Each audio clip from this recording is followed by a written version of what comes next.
Hello everyone, welcome back to Global Politics Classroom by Khushbu Sharma.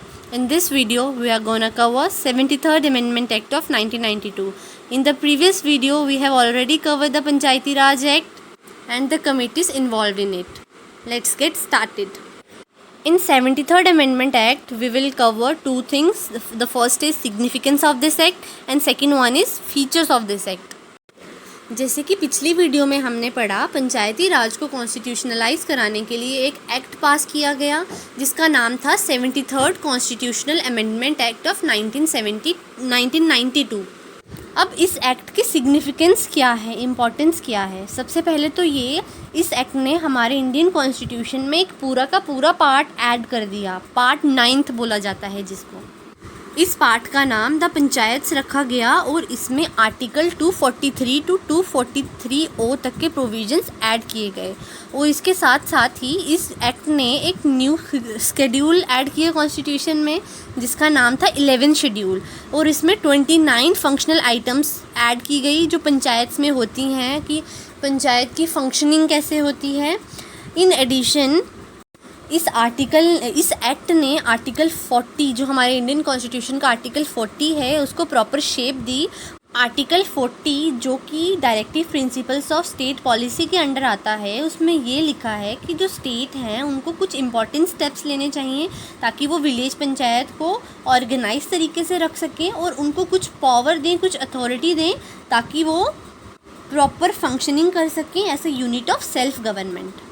Directive principles of state policy जो कि justifiable नहीं होती, जिनके against हम कोर्ट में केस फाइल नहीं कर सकते, बट 73rd अमेंडमेंट एक्ट के through directive principles of state policy को जस्टिसिएबल बनाया गया। जस्टिसिएबल का मतलब है कि in case of any violation we can move to the court. अब इस एक्ट के जो प्रोविजंस थे उसे दो कैटेगरी में डिवाइड किया गया। एक तो थी हमारी कंपलसरी कैटेगरी और दूसरी थी हमारी voluntary category. The compulsory provisions are those that are mandatory और ऑब्लिगेटरी, जो ज़रूरी है वो करने ही करने हैं। इसमें स्टेट की विल कोई मैटर नहीं करती कि वो जब चाहें उस चीज़ को कर सकते हैं, जब चाहें नहीं कर सकते। यानी वो जैसे पंचायत में रेगुलर इलेक्शंस हेल्ड करवाना और बहुत सारे काम हैं वो इसमें इंक्लूड होते हैं कंपलसरी प्रोविजंस में। अब जो वॉलंटरी प्रोविजंस हैं वो हैं जो स्टेट की डिस्क्रिशन पे डिपेंड करते हैं, स्टेट की विल पे डिपेंड करते हैं। वो वॉलंटरीली आकर कुछ कर सकती हैं, कोई काम कर सकती हैं और नहीं भी कर सकती, वो उनके ऊपर डिपेंड है। वॉलंटरी प्रोविजंस में स्टेट को ये राइट है कि वो जितने भी इम्पॉर्टेंट मैटर्स हैं like local factors, geographical, politico administrative factors, वो उसको कंसिडर कर सकती है। जो 73rd अमेंडमेंट एक्ट है वो बहुत ही ज़्यादा इम्पॉर्टेंट एक्ट है for the evolution of grass root democratic institutions हमारी कंट्री में, because it transfers the representative democracy into participatory democracy. यहाँ पर 73rd अमेंडमेंट एक्ट की सिग्निफिकेंस ख़त्म होती है। अब हम इस एक्ट के फीचर्स पढ़ेंगे। फर्स्ट है हमारा ग्राम सभा। अब ग्राम सभा क्या होती है? ग्राम सभा गवर्नमेंट का वो सिस्टम है दैट एग्जिस्टेड विलेज लेवल। ग्राम सभा वो बॉडी है जो एक विलेज के जितने भी रजिस्टर्ड वोटर्स हैं वो कंसिस्ट करती है। ये वो पावर्स एंड फंक्शंस परफॉर्म करती है जो विलेज लेवल पे एग्जिस्ट करते हैं। जैसे हमने पिछली वीडियो में पढ़ा था, लाइक क्रीमेशन ग्राउंड्स को ये मेंटेन करती है, जितने वाटर रिसोर्सेज लाती है, ये at the sides of the road ये प्लांटेशन करती है, और भी बहुत सारे फैक्टर्स हैं जो ये, बहुत सारे फंक्शंस हैं जो ये परफॉर्म करती है। Rajasthan was the first state to establish gram panchayat, जो कि Bagdari village in the Nagaur district of Rajasthan में सबसे पहले इस्टेब्लिश हुई थी। ग्राम सभा को जो हेड होता है वो सरपंच होता है और उसके अंडर पंचेस आते हैं जो उसके ऑर्डर पे आगे काम करते हैं। अब next feature is 3 tier system. जो 73rd अमेंडमेंट एक्ट है ये एक 3 tier सिस्टम प्रोवाइड करता है पंचायती राज का, जो मैंने पिछली वीडियो में बताया था। That is gram panchayat at village level, panchayat samiti at the block level and zila parishad at the district level. इस एक्ट ने बहुत ज़्यादा यूनिफॉर्मिटी लाई जो पंचायती राज का स्ट्रक्चर था हमारी कंट्री में।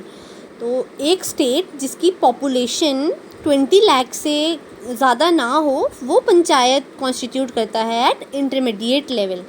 इसके बाद आते हैं हमारे elections of members and chairperson. Panchayat के जितने भी मेंबर्स हैं और चेयरपर्सन हैं उनका इलेक्शन कैसे होता है। जितने भी मेंबर्स हैं पंचायत के, चाहे वो विलेज लेवल पे हो, इंटरमीडिएट या डिस्ट्रिक्ट लेवल पे हो, वो डायरेक्टली इलेक्ट होते हैं पीपल के द्वारा।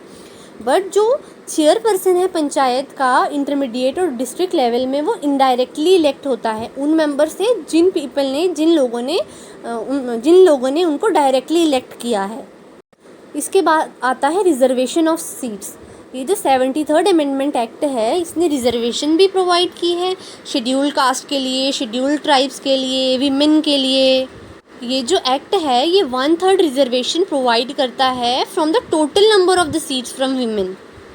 और ये एक्ट ये भी कहता है कि स्टेट को प्रोविजंस बनाने चाहिए रिजर्वेशन के, पंचायत में ऑफिस, चेयरपर्सन के ऑफिस में जो पंचायत में होती हैं, और जितने भी लेवल हैं जो बैकवर्ड क्लासेस में एग्जिस्ट करते हैं।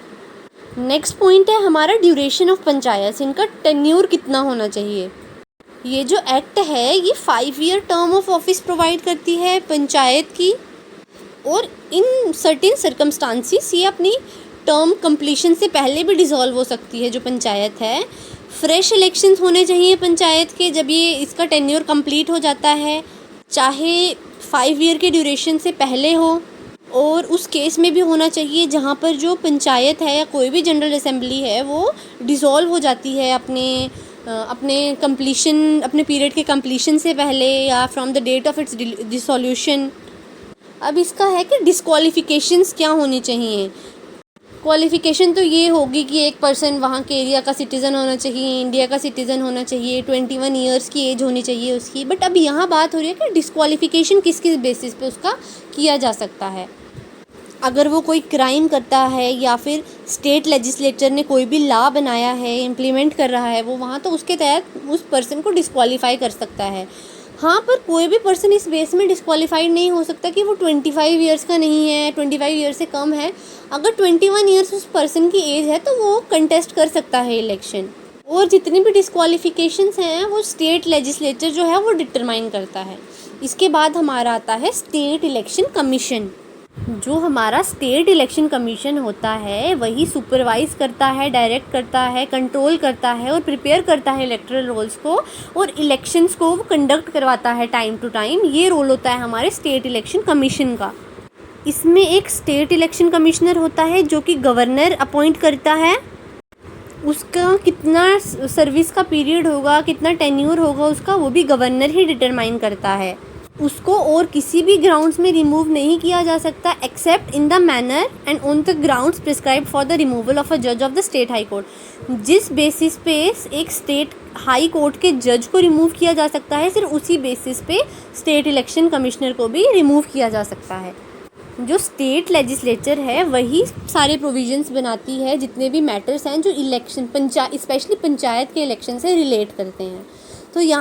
तो यहाँ पर हमारे 73rd अमेंडमेंट एक्ट की सिग्निफिकेंस ख़त्म होती है, कुछ फीचर्स ख़त्म होते हैं। इसकी नेक्स्ट वीडियो में हम पावर्स एंड फंक्शंस, फाइनेंसेस, इसके फंड्स कहाँ से प्रोवाइड होते हैं, फाइनेंस कमीशन, और भी बहुत सारी चीज़ें हैं उनके बारे में पढ़ेंगे। अगर आपको ये वीडियो अच्छी लगी हो तो please like, share and subscribe. Thank you.